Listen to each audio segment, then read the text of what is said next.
6 अक्टूबर 2015 को CIA के head John Brennan को एक अननोन नंबर से कॉल आती है। भी आज हमारे पास एक दिलचस्प विषय है, लेकिन पहले मैं कॉफी बनाऊंगा और फिर हम जारी रखेंगे। Hello? John Brennan? Who is this? You're a f***ing loser. Who is this? How did you get this number? What do you want? I don't want anything. Why are you doing this? We want you to stop bombing the Middle East. दुनिया के सबसे powerful आदमी को ये prank call करने वाला London में बैठा हुआ एक 15 साल का लड़का था। इस बच्चे का इंटरनेट नेम था क्रैकर और इसकी ये कॉल पूरी अमेरिकन एस्टेब्लिशमेंट को हिला कर रखने वाली थी। लेकिन इस काम के पीछे सिर्फ ये लड़का नहीं बल्कि इसका एक और दोस्त भी था और इन दो लड़कों ने दुनिया की सबसे पावरफुल सीक्रेट एजेंसी को कहीं मुंह दिखाने के लायक नहीं छोड़ा था। 2015 में इन्होंने CIA और FBI के हजारों सीक्रेट डॉक्यूमेंट्स लीक किए। जूलियन असांज को अमेरिकन गवर्नमेंट के हाईली कॉन्फिडेंशियल डॉक्यूमेंट्स भी इन्होंने ही दिए थे। ये वो डॉक्यूमेंट्स थे जिनमें ये सब डिटेल्स थी कि CIA ने मिडिल ईस्ट, अफगानिस्तान और साउथ अमेरिकन कंट्रीज में कैसे गवर्नमेंट्स उल्टाई थी। इन डॉक्यूमेंट्स में ये भी लिखा था कि अमेरिकन गवर्नमेंट के पास एक ऐसी टेक्नोलॉजी है जिसके जरिए वो दुनिया में मौजूद हर उस आदमी की निगरानी कर सकती हैं जो एक दफा भी इंटरनेट पर लॉग इन हुआ हो। ये सब डॉक्यूमेंट्स लीक करने की इन दोनों बच्चों को बहुत बड़ी कीमत भी देनी पड़ी। लेकिन इस सबसे पहले जरा ये समझते हैं कि इन दोनों लड़कों ने इतना कॉन्फिडेंशियल डेटा आखिर हैक कैसे किया। ये कहानी है दो बच्चों की जिन्होंने दुनिया की सबसे पावरफुल स्पाई एजेंसी को सबके सामने एक्सपोज कर दिया। मैं उन लोगों को धीरे से याद दिलाना भूल गया जो लाइक बटन दबाना भूल गए हैं। 2008 में अमेरिकन स्टेट ऑफ वर्जीनिया में एक 14 साल का बच्चा अपने कंप्यूटर पर काउंटर स्ट्राइक खेल रहा था। गेम खेलते खेलते इस बच्चे ने कुछ कमांड्स यूज करना शुरू की और यूं पहली दफा इसे एहसास हुआ कि ये कंप्यूटर्स बहुत ही पावरफुल चीज हैं और किसी को अगर इनका प्रॉपर यूज आ जाए तो वो इनसे बहुत से ऐसे काम ले सकता है जो गवर्नमेंट्स को भी हिला सकते हैं। इस बच्चे का इंटरनेट नेम था डिफॉल्ट। ये वो टाइम था जब अनोनिमस नाम का एक हैकर ग्रुप अमेरिका में बहुत फेमस हो रहा था। ये ग्रुप सिर्फ अटेंशन लेने के लिए डिफरेंट कंपनीज और गवर्नमेंट्स की वेबसाइट्स हैक करता था। डिफॉल्ट इस ग्रुप से बहुत इम्प्रेस था, बट इस ग्रुप का मसला ये था कि इसमें किसी पर भी ट्रस्ट करना बहुत मुश्किल था बिकॉज इसके मेंबर्स में से कुछ पुलिस के लोग भी थे जो हैकर्स को पकड़ने के लिए इस ग्रुप में शामिल हुए थे। इसी दौरान डिफॉल्ट को एक और हैकर ग्रुप मिला जिसका नाम था एननसेक। एननसेक भी एनोनिमस की तरह का एक हैकर ग्रुप था, बट ये लोग सिर्फ पॉलिटिकल और सोशल मोटिव्स के लिए वेबसाइट्स और अकाउंट्स हैक करते थे। इस ग्रुप का पार्ट बनने के बाद डिफॉल्ट के सामने जैसे एक पूरी हैकिंग वर्ल्ड ओपन हो गई। डिफॉल्ट का सबसे पहला और बड़ा हैकिंग स्टिंट कनाडा की विंडसर यूनिवर्सिटी का सर्वर हैक करना था। वो इस यूनिवर्सिटी के फाइनेंशियल रिकॉर्ड्स में घुस गया। वहां उसे उन सारे स्टूडेंट्स का डेटा मिला जिन्होंने यूनिवर्सिटी से लोन लिया हुआ था। ये करीबन $94 मिलियन बनते थे। डिफॉल्ट ने ये सारा डेटा डिलीट कर दिया। अब नॉर्मली हैकर्स जब भी ऐसी कोई फाइनेंशियल इंफॉर्मेशन हैक करते हैं तो उसे रीस्टोर करने के लिए वो एक अच्छी खासी प्राइस चार्ज करते हैं, लेकिन डिफॉल्ट का ऐसा कोई इरादा ही नहीं था। वो हैकिंग को अटेंशन लेने और सोशल चेंज लाने का एक टूल समझने लगा था। इसके बाद डिफॉल्ट एक के बाद एक वेबसाइट्स हैक करता गया और हर हैक होने वाली वेबसाइट के पीछे कोई सोशल या पॉलिटिकल मोटिव होता था। 2013 आ चुका था और डिफॉल्ट अब एक प्रो लेवल हैकर बन चुका था। वो क्रिप्टो करेंसी में भी बहुत ज्यादा इंटरेस्टेड था और इसीलिए उसने अपने पास एक हार्ड ड्राइव में 1000 बिटकॉइंस जमा किए हुए थे जिनकी आज प्राइस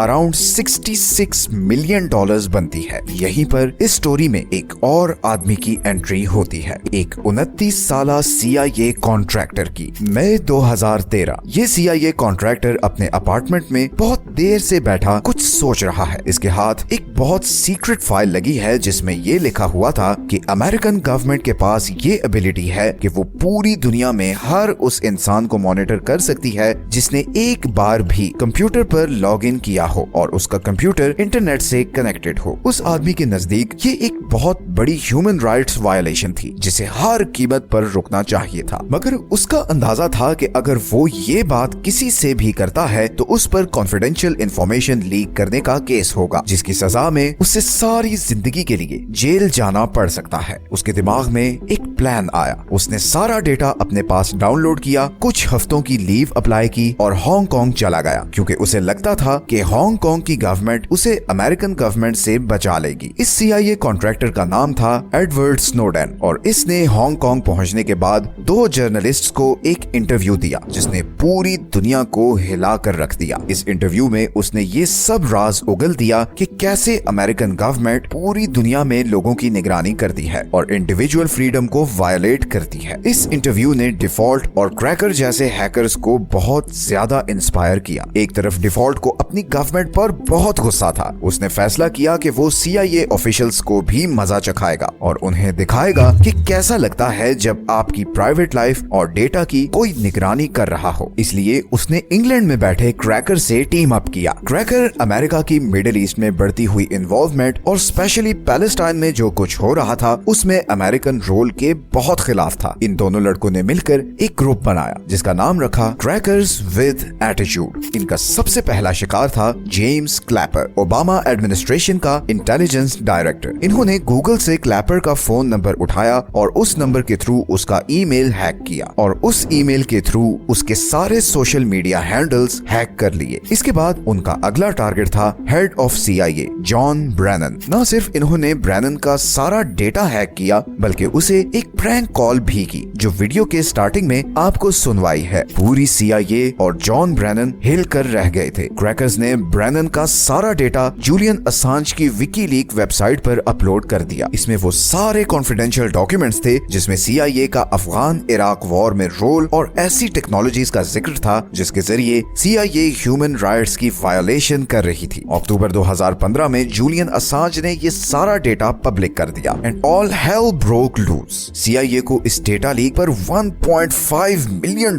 के डैमेजेस भरने पड़े। उनके बहुत से सीक्रेट एजेंट्स अंडरग्राउंड हो गए, बहुत से लोगों को रिजाइन करना पड़ा और शर्मिंदगी अलहदा हुई। ये दोनों अभी रुके नहीं थे। अगले कुछ महीनों में ये FBI की डेटाबेस से लेकर डिपार्टमेंट ऑफ जस्टिस की वेबसाइट तक सब कुछ हैक करते गए और डॉक्यूमेंट्स लीक करते गए। पूरी अमेरिकन गवर्नमेंट के लिए शर्म का मकाम था। उन्हें समझ नहीं आ रही थी कि ये हैकर्स हैं कौन। ये दोनों जानते थे कि इन्होंने जो किया है उसके बाद CIA और अमेरिकन गवर्नमेंट इनके पीछे जरूर आएगी और इसीलिए ये दोनों बहुत ही जबरदस्त तरीके से अपनी आइडेंटिटी हाइड कर रहे थे। ये हर 5 मिनट के बाद प्रॉक्सी चेंज करते, IP स्विच करते ताकि इनकी लोकेशन ट्रेस ना हो। दुनिया की सबसे पावरफुल स्पाई एजेंसी अभी तक इन 2 बच्चों को ट्रेस नहीं कर पाई थी, लेकिन फिर सितंबर 2016 में क्रैकर से एक बहुत बड़ी गलती हुई। वो एक दिन नशे में अपने 2 दोस्तों के साथ पार्टी कर रहा था कि इतने में टीवी पे न्यूज चली कि कैसे क्रैकर्स विद एटीट्यूड नामी ग्रुप ने पूरी CIA को चकरा कर रख दिया है। क्रैकर ने शोखी में उन दोस्तों के सामने बोला कि ये ग्रुप उसका है। जब उसके दोस्तों ने उसका मजाक उड़ाया तो उसने उन्हें वो सारे सर्वर्स और प्रूफ दिखा दिए और यही उसकी सबसे बड़ी गलती थी। उसी के